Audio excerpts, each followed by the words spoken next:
He made the decision to say, I'm going to go home and I'm going to die in my home.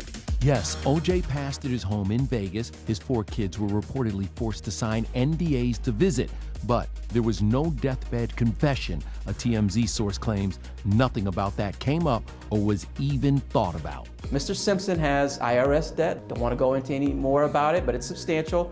As for OJ's will, executor and longtime attorney Malcolm Laverne tells KTNV he is unsure how much the Simpson estate is worth, but he wants to make sure Ron Goldman's family gets nada. He should have been in jail for all this time for murdering Ron.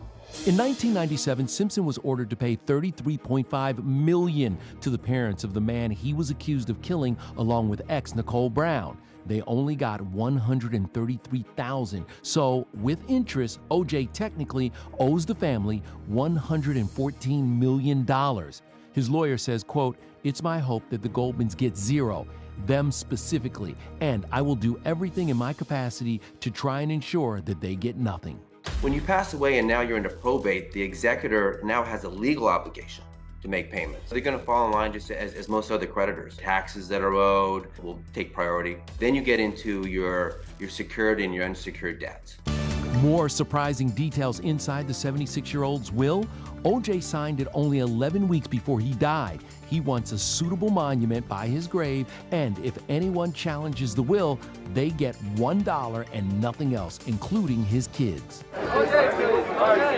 That's youngest daughter Sydney. She's now 38. Arnell Simpson, who famously defended her dad in both trials, is now 55 and an author. Her brother Jason is 53 and a chef.